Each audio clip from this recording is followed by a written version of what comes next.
Welcome back. In part 1, we tracked down the wiring issue that kept this F-150 from shifting. Now in part 2, we're putting the original PCM back in and programming the original keys so we can get this truck back on the road. Of course, it wouldn't be a real-world repair without a few surprises along the way, like a glitching scan tool and key that doesn't have a transponder inside. Let's dive in. All right. Ooh, it's bright out here. We're back to our F-150. Let's go ahead and get the Altel set up. There's that data link connector right here, like so. Yep. Got to be careful. Sometimes the pins will bend whenever you shove it in there, so always double check if it feels tight. So this thing is a no crank, no start. The reason for that being is because of that they reinstalled the original PCM. If you recall, before they had put a new PCM in it because they thought that's the reason why the transmission temperature was spiking. Once that didn't fix it, they called us in and we found the shorted wiring. And on our pre-scan, we saw that there was been mismatch on the ABS control module.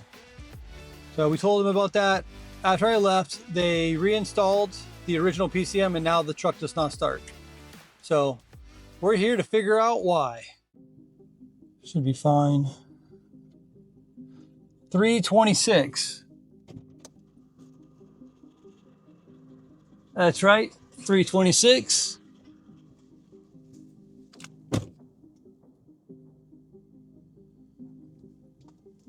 And again, I'm hanging out in my truck, my favorite spot.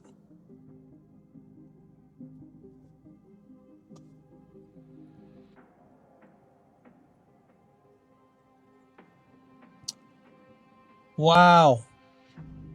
Okay, good. I thought it was gonna restart on me. Sometimes it'll do that. It'll just shut down and restart. I think it almost did it. Caught itself though. So we do have some ABS codes. We have some powertrain. We have some cluster. Let's see what has happened to this vehicle.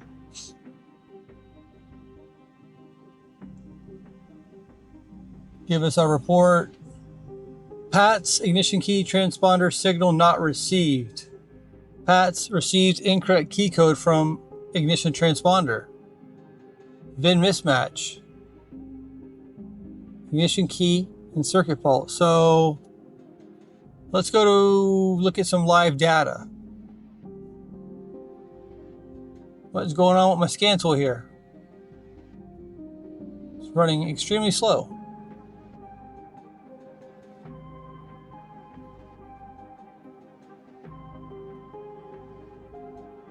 This is very odd.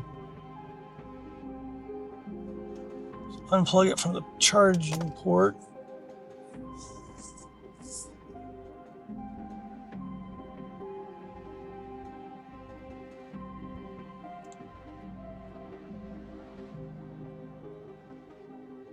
Come on, come on, come on.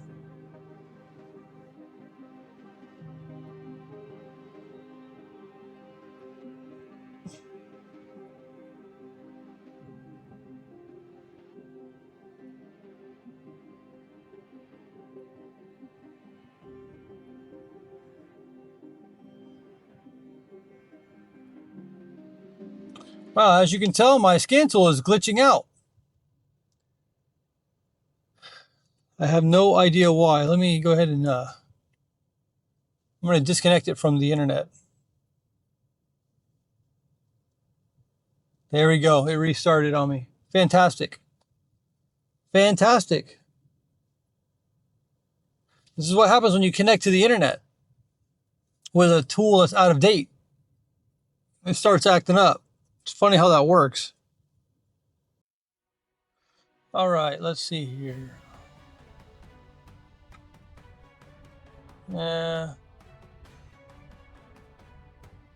It may be as simple as just learning the key and then letting it be gone, you know. They said that they didn't program the keys. Crank fueling disabled, yes. They said they didn't program the keys on the donor PCM. It just started right up. So I'm not exactly sure what could have gone wrong here.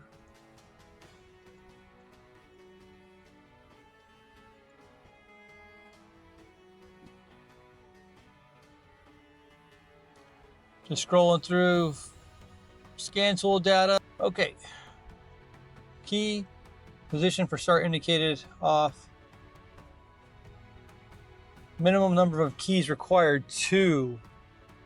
That might be a bit of a problem. Master key not present.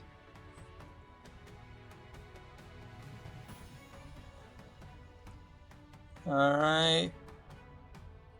Service module status. Pat service module status. Yes. Who knows what that means? Park neutral. It's a neutral, so it's cleared to start with the transmission. Run start is on. Security access type timed or coded. Timed. Okay, so that's good.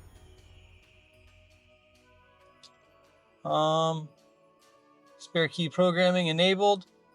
It doesn't tell us how many keys are actually stored though. I wonder how many are actually stored.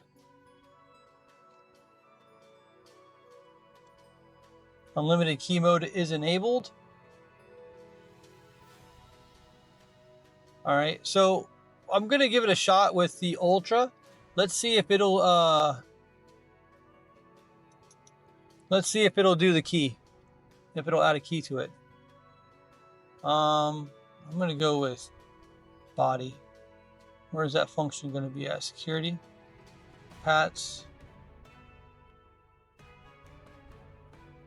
parameter requires parameter reset after installation of new PCM or PATS anti-system. No. Ignition switch is on. This will take 10 minutes. Cool. Let's do it. See you guys in 10 minutes. Almost done. Long 10-minute wait. Nothing like waiting 10 minutes to gain security access. Successful. Click OK. Security access granted. Woohoo! All right, program additional key. There should now be an unprogrammed passkey in the ignition. Turning the ignition to off could result in losing security access. I've had to do this twice now. I'll show you why.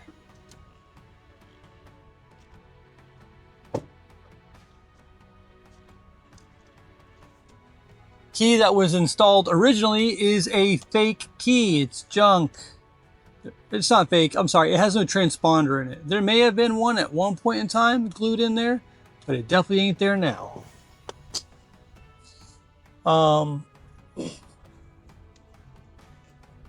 So keys on, you can see the lights. It wants the key in the ignition, turn the ignition to the on position.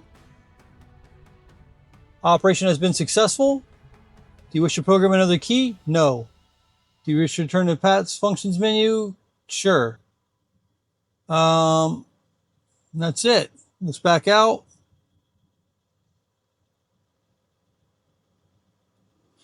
Okay, so we're going to cycle the key off. Give it about 5 seconds. Let's give this thing a crank. It's a runner. There we have it, ladies and gentlemen. We just had to add that key back in. Everything worked out great.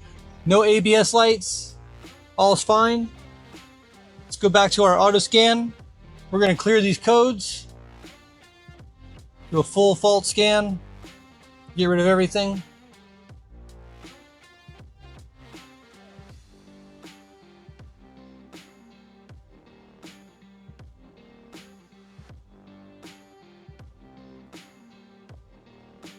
And key off, key on, quick erase. And you always get with Ford. With Ford, you get the P1000. Check of all systems is not complete since last memory clear. That's because it's for emissions testing. So it's pretty cool, and it's very unique that they do that. I think that they're the only manufacturer that has that particular code. Start it back up.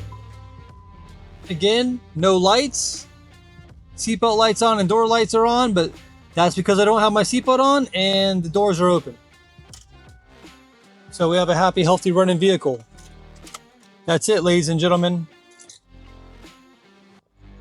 And after a bit of troubleshooting, a scan tool reboot, and a proper transponder key, F-150 is up and running again. Thanks for joining me on this journey.